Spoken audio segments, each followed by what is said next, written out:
Karl Marx, le 18 Brumaire de Louis Bonaparte. Les éditions sociales, 1969. Collection classique du marxisme. Traduction de la 3e édition allemande de 1885.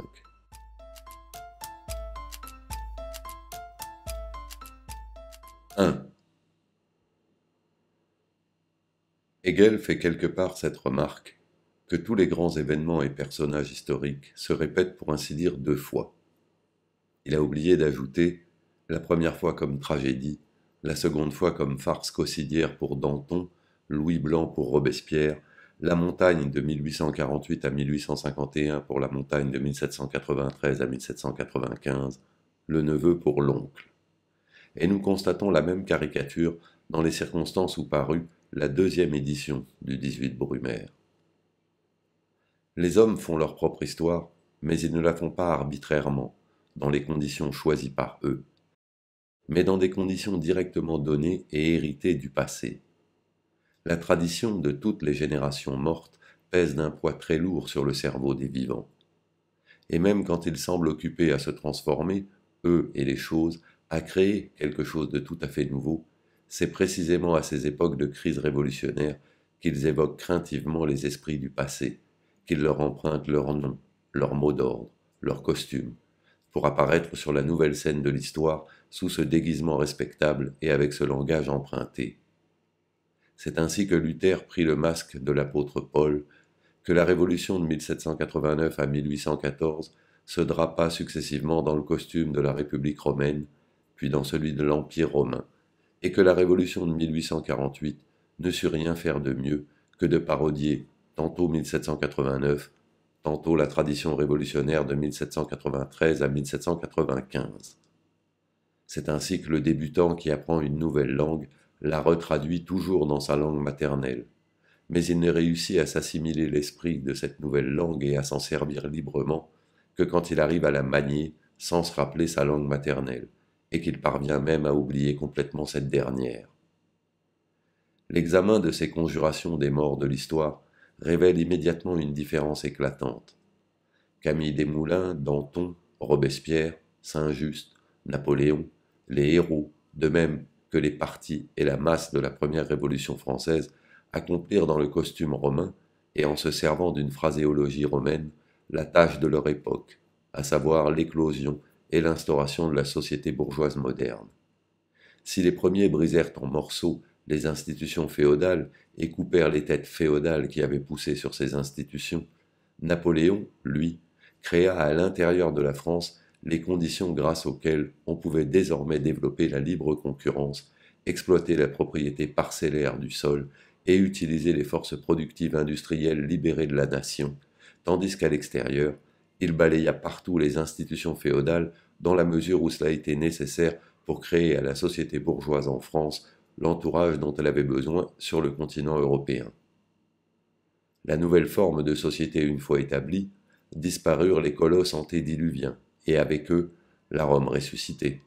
Les Brutus, les Gracchus, les Publicola, les tribuns, les sénateurs et César lui-même.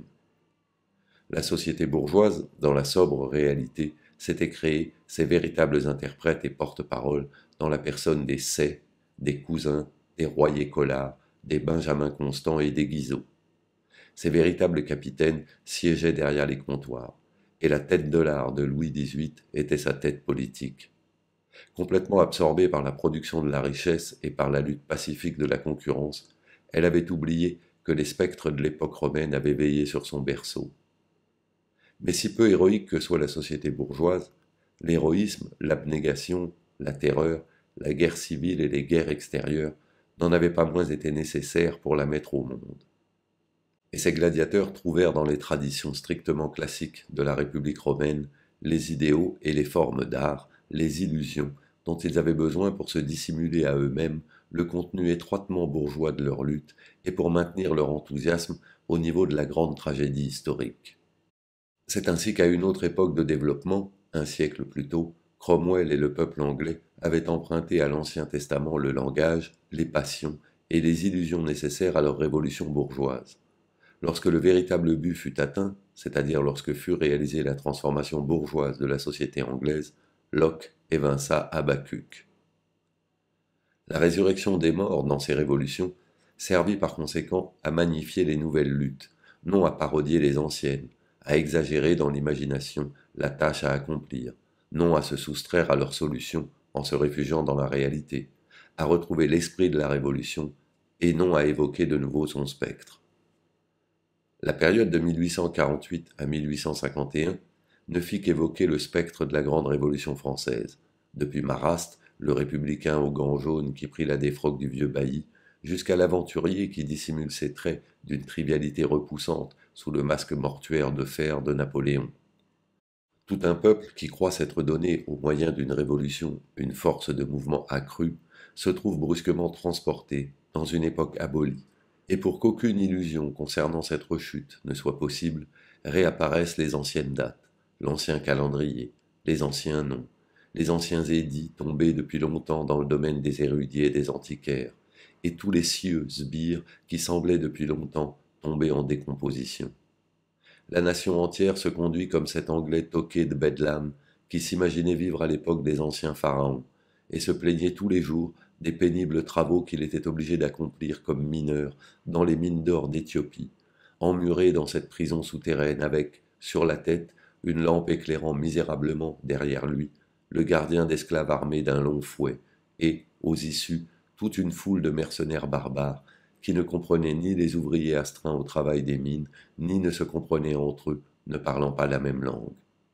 Et tout cela, ainsi se lamentait-il, m'est imposé à moi, libre citoyen de la Grande-Bretagne, pour extraire de l'or au profit des anciens pharaons. Pour payer les dettes de la famille Bonaparte, se lamente la nation française. Tant qu'il avait sa raison, l'Anglais ne pouvait se débarrasser de l'idée fixe de faire de l'or. Les Français, tant qu'ils firent leur révolution, ne purent se débarrasser des souvenirs napoléoniens, comme l'a prouvé l'élection du 10 décembre. Ils éprouvaient le désir d'échapper aux dangers de la Révolution en retournant aux marmites de l'Égypte. Et le 2 décembre 1851 fut la réponse. Ils n'ont pas seulement caricaturé le vieux Napoléon lui-même, tel qu'il lui faut se conduire au milieu du XIXe siècle. La révolution sociale du XIXe siècle ne peut pas tirer sa poésie du passé, mais seulement de l'avenir. Elle ne peut pas commencer avec elle-même avant d'avoir liquidé complètement toute superstition à l'égard du passé. Les révolutions antérieures avaient besoin de réminiscences historiques pour se dissimuler à elles-mêmes leur propre contenu. La révolution du XIXe siècle doit laisser les morts enterrer leurs morts pour réaliser son propre objet. Autrefois, la phrase débordait le contenu, maintenant, c'est le contenu qui déborde la phrase. La révolution de février fut un coup de main réussi par surprise contre l'ancienne société, et le peuple considéra ce coup de main heureux comme un événement historique ouvrant une nouvelle époque. Le 2 décembre, la révolution de février est escamotée par le tour de passe-passe d'un tricheur, et ce qui semble avoir été renversé, ce n'est plus la monarchie, ce sont les concessions libérales qui lui avaient été arrachées au prix de luttes séculaires. Au lieu que la société elle-même se soit donné un nouveau contenu, c'est l'État qui paraît seulement être revenu à sa forme primitive, à la simple domination insolente du sabre et du goupillon. C'est ainsi qu'au coup de main de février 1848 répond le coup de tête de décembre 1851. Aussi vite perdu que gagné. Malgré tout, la période intermédiaire ne s'est pas écoulée en vain. Au cours des années 1848 à 1851, la société française, par une méthode plus rapide parce que révolutionnaire, a rattrapé les études et les expériences qui, si les événements s'étaient développés de façon régulière, pour ainsi dire académique, eussent dû précéder la Révolution de février au lieu de la suivre, pour qu'elle fût autre chose qu'un simple ébranlement superficiel. La société semble être actuellement revenue à son point de départ. En réalité, c'est maintenant seulement qu'elle doit se créer son point de départ révolutionnaire, c'est-à-dire la situation, les rapports, les conditions qui seules permettent une révolution sociale sérieuse. Les révolutions bourgeoises, comme celle du XVIIIe siècle, se précipitent rapidement de succès en succès. Leurs effets dramatiques se surpassent. Les hommes et les choses semblent être pris dans des feux de diamant. L'enthousiasme extatique est l'état permanent de la société, mais elles sont de courte durée. Rapidement, elles atteignent leur point culminant, et un long malaise s'empare de la société, avant qu'elle ait appris à s'approprier d'une façon calme et posée les résultats de sa période orageuse. Les révolutions prolétariennes, par contre, comme celle du XIXe siècle, se critiquent elles-mêmes constamment, interrompent à chaque instant leur propre cours, reviennent sur ce qui semble déjà être accompli pour le recommencer à nouveau, raillent impitoyablement les hésitations, les faiblesses et les misères de leur première tentative, paraissent n'abattre leur adversaire que pour lui permettre de puiser de nouvelles forces de la terre et se redresser à nouveau en formidable en face d'elle, reculent constamment à nouveau devant l'immensité infinie de leur propre but, jusqu'à ce que soit créée enfin la situation qui rende impossible tout retour en arrière et que les circonstances elles-mêmes crient « Hic rodus, hic salta ». C'est ici qu'est la rose, c'est ici qu'il faut danser. D'ailleurs, tout observateur moyen, même sans avoir suivi pas à pas la marche du développement de la Révolution française, devait se douter que la Révolution allait à une déconfiture inouïe. Il suffisait d'entendre les jappements de triomphe, dénués de toute modestie, avec lesquels ces messieurs les démocrates se félicitaient réciproquement des effets miraculeux du mai 1852. Le 2 mai 1852 était devenu chez eux une idée fixe, un dogme, comme pour les chiliastes, le jour où le Christ devait ressusciter et instaurer sur la terre le royaume millénaire. La faiblesse avait trouvé, comme toujours, son salut dans la croyance au miracle. Elle s'imaginait avoir triomphé de l'ennemi parce qu'elle l'avait exorcisé en imagination, et elle perdit toute compréhension du présent, se contentant de magnifier l'avenir qui l'attendait et les actes qu'elle se proposait d'accomplir un jour, mais qu'elle ne croyait pas encore le moment venu d'accomplir. Ces héros, qui s'efforcent de démentir leur incapacité notoire en s'apitoyant réciproquement les uns les autres et en se groupant étroitement les uns les autres, avaient fait leur paquet, empoché en acompte leur couronne de laurier et étaient précisément occupés à faire escompter à la bourse des valeurs des républiques in partibus pour lesquelles, dans le silence de leur âme modeste, ils avaient déjà eu la prévoyance de préparer le personnel gouvernemental. Le 2 décembre les surprit comme un coup de tonnerre dans un ciel serein, et les peuples qui, aux époques de dépression, laissent volontiers assourdir leurs craintes secrètes par les braillards les plus bruyants, se sont peut-être convaincus que les temps sont passés où le caquetage d'un troupeau d'oies pouvait sauver le Capitole.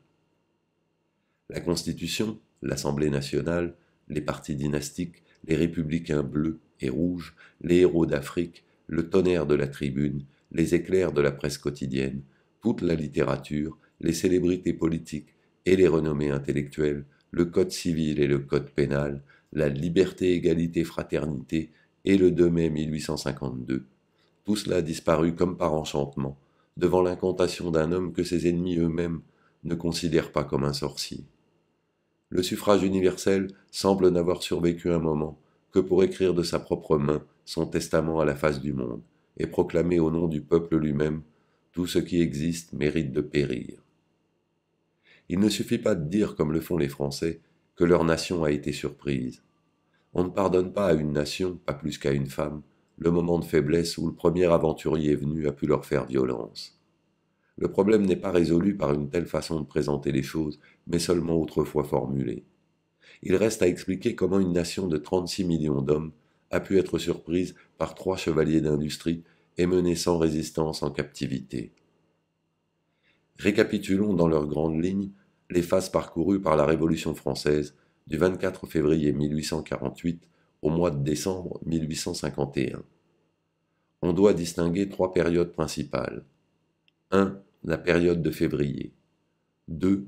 Du 4 mai 1848 au 29 mai 1849, la période de la Constitution de la République ou de l'Assemblée nationale constituante. 3. Du 29 mai 1849 au 2 décembre 1851, la période de la République constitutionnelle ou de l'Assemblée nationale législative.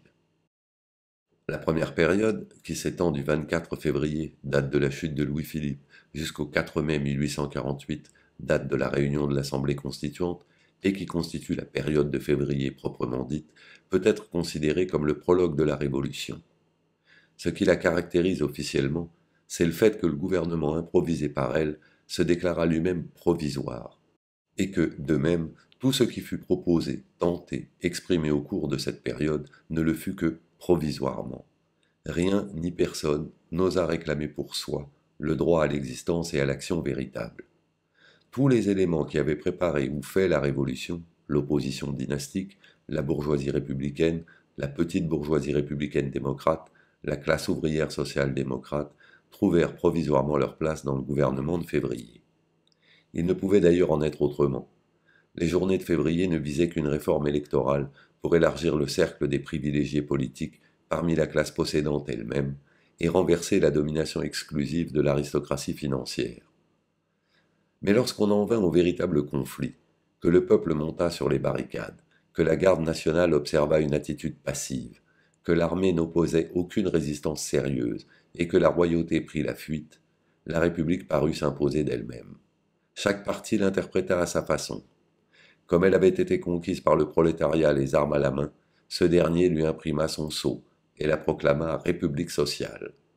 Ainsi fut déterminé le contenu général de la Révolution moderne, contenu en contradiction tout à fait singulière avec tout ce qui pouvait être mis immédiatement en œuvre dans la situation et les conditions données, avec les matériaux existants et avec le degré de développement atteint par la masse. D'autre part, les prétentions de tous les autres éléments qui avaient participé à la Révolution de février furent reconnues dans la part du lion qu'ils reçurent dans le gouvernement. C'est pourquoi nous ne trouvons dans aucune autre période un mélange plus varié de phrases élevées et d'insécurité, et de maladresse réelle, d'aspiration plus enthousiaste vers le progrès et de domination plus absolue de la vieille routine, d'harmonie plus apparente de toute la société et d'opposition plus profonde entre ces différents éléments. Tandis que le prolétariat parisien s'enivrait devant lui et prenait plaisir à de graves discussions sur les problèmes sociaux, les anciennes puissances sociales s'étaient groupées, rassemblées, concertées, et trouvaient un appui inattendu dans la grande masse de la nation, les paysans et les petits bourgeois, qui s'étaient tombés les barrières de la monarchie de Juillet. La deuxième période, qui va du 4 mai 1848 à la fin de mai 1849, est la période de la constitution, de la fondation de la République bourgeoise. Immédiatement après les journées de février, non seulement l'opposition dynastique avait été surprise par les républicains, et ceux-ci par les socialistes, mais toute la France l'avait été par Paris.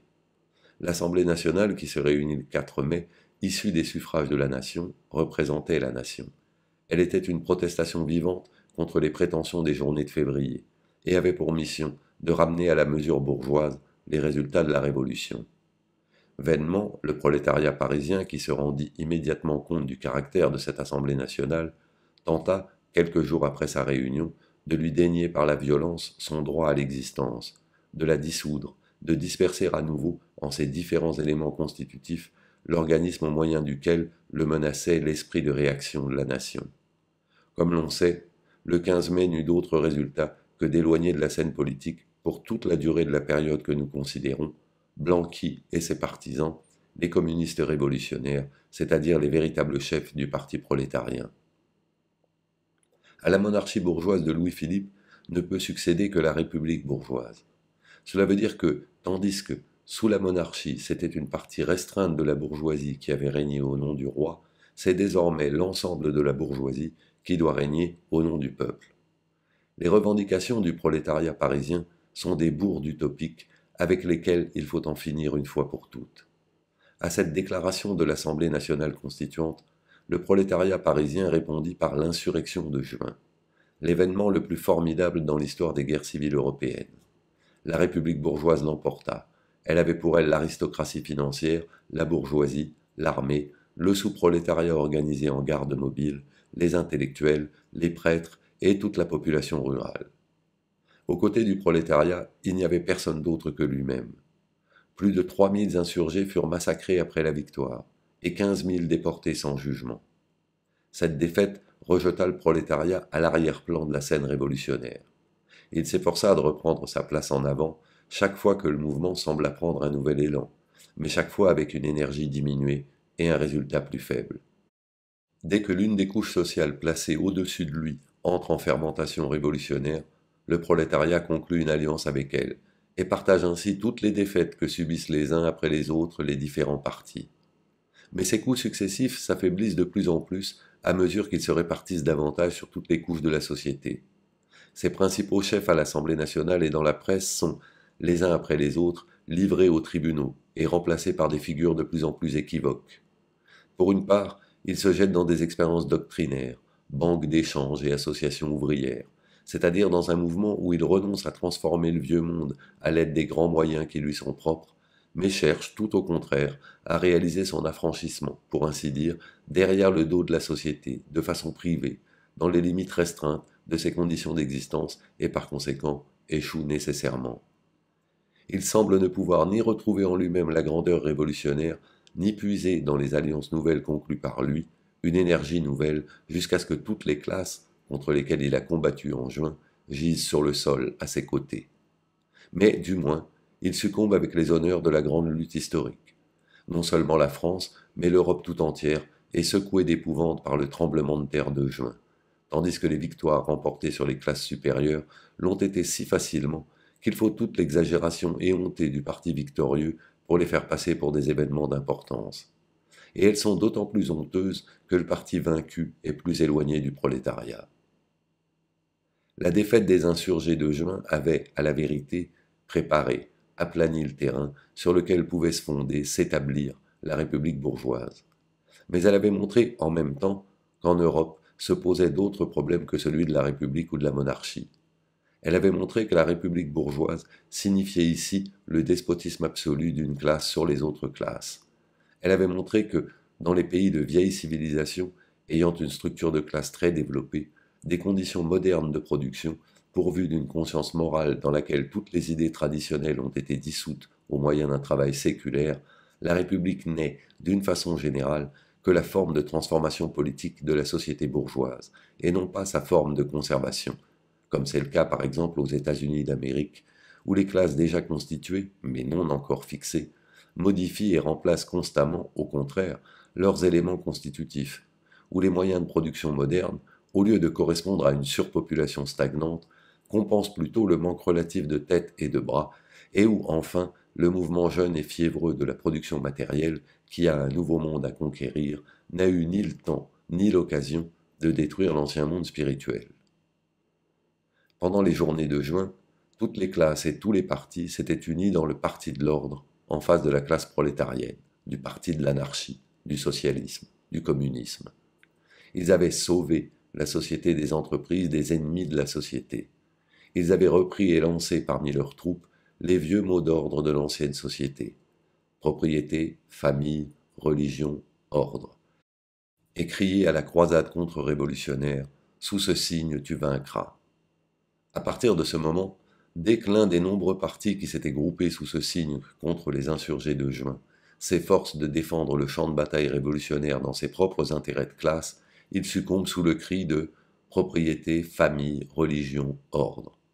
La société est sauvée aussi souvent que le cercle de ses maîtres se réfléchit et qu'un intérêt plus exclusif est défendu contre un intérêt plus large. Toute revendication de la plus simple réforme financière bourgeoise, du libéralisme le plus vulgaire, du républicanisme le plus formel, de la démocratie la plus plate, est à la fois punie comme attentat contre la société et flétrie comme socialiste. Et finalement, les grands prêtres de la religion et de l'ordre sont eux-mêmes chassés à coups de pied de leurs trépieds pitiques, tirés de leurs lits en pleine nuit, fourrés dans des voitures cellulaires, jetés au cachot ou envoyés en exil. Leur temple est rasé, leur bouche scellée, leurs plumes brisées, leurs lois déchirées au nom de la religion, de la propriété, de la famille et de l'ordre. Des bourgeois fanatiques de l'ordre sont fusillés à leur balcon par une soldatesque ivre. La sainteté de leur foyer est profanée, leurs maisons sont bombardées en guise de passe-temps. Tout cela au nom de la propriété, de la famille, de la religion et de l'ordre. La lie de la société bourgeoise constitue finalement la phalange sacrée de l'ordre, et le héros Krapulinski fait son entrée aux Tuileries comme sauveur de la société.